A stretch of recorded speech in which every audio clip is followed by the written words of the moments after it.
Monsieur, ce chèque semble étrange.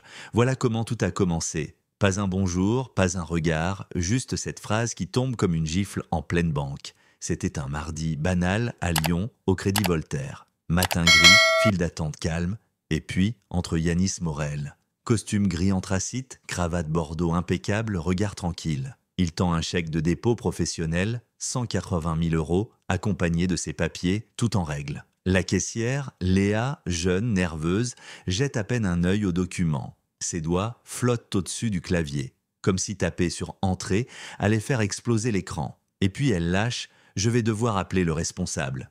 Yanis ne bronche pas. Il connaît la chanson. Ce n'est pas la première fois. Une autre agence, même regard en biais, le directeur arrive, Monsieur Delmas, avec ce sourire trop poli, trop mécanique. Il prend le chèque comme s'il contenait du poison. C'est un sacré montant. Vous l'avez eu où exactement demande-t-il en le retournant dans tous les sens. Yanis le regarde droit dans les yeux. De mon cabinet, tous les justificatifs sont là. Mais au lieu de regarder les papiers, Delmas fait signe à un agent de sécurité, puis chuchote à Léa « Appelle les autorités, discrètement ». Et là, l'ambiance change, d'un seul coup, comme une lame de fond. Des regards se tournent. Une cliente prend discrètement son téléphone. Léa hésite. « Vous êtes sûr ?» chuchote-t-elle. « Il nous fait perdre du temps », répond Delmas, sec. Et pourtant, l'identifiant de Yanis est là, juste là sur le comptoir. Mais personne ne le touche, personne ne pose de questions. Il voit un homme noir, bien habillé, avec un gros chèque, et direct, c'est suspect. Ce qui pique le plus ? Un type blanc en blazer hors de prix était passé 20 minutes avant avec un chèque de 300 000. Aucune question, juste un sourire et un « bonne journée ». Et là, Delmas dit un mot à haute voix, la DGSI. Oui, il appelle carrément la sécurité intérieure. Yanis croise les bras. Il attend, il n'a rien à cacher. Mais à l'intérieur, ça craque. Encore, en public, sérieusement, 10 minutes plus tard, 2 hommes en costume noir entrent, badge en main. Et devinez quoi ? Ils ne vont pas vers Delmas, ils vont direct vers Yanis. Le plus grand en la main, directeur Morel, on ne vous attendait pas ici. La banque devient une cathédrale de silence. Léa blêmit. Delmas recule. Directeur, balbutie-t-il. Yanis sourit à peine. Retraité, je suis juste venu faire un dépôt. L'autre agent se tourne vers la salle d'attente. Cet homme a servi l'État pendant plus de 20 ans.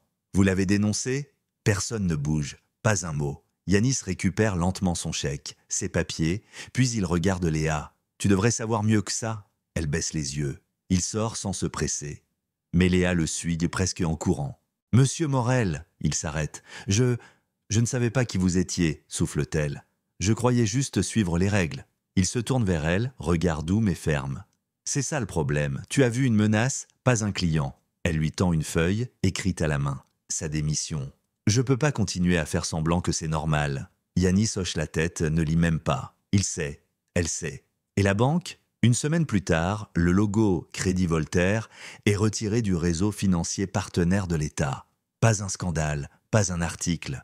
Juste le silence. Et une salle d'attente qui se vide jour après jour. Quelques jours plus tard, à Paris, Yanis prend la parole à un sommet sur l'équité bancaire, pas pour se plaindre, pas pour être applaudi. « Je suis entré dans une banque la semaine dernière », dit-il. « Pas comme une menace, pas comme un cas, juste comme un homme. » Il marque une pause, mais pour certains d'entre nous, exister est déjà suspect. La vérité est sa facultative, le respect en rupture de stock. Et avant de quitter la scène, quelqu'un murmure derrière lui, juste assez fort, « On ne remettra plus jamais votre valeur en doute. » Alors non, Yanis n'a pas crié, il n'a pas vengé. Il a simplement existé, avec dignité.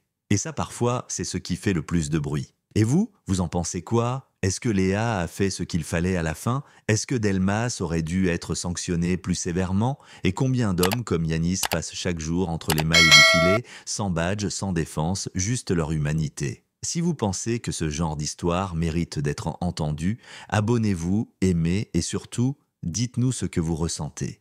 Parce que le silence ne doit jamais être la réponse,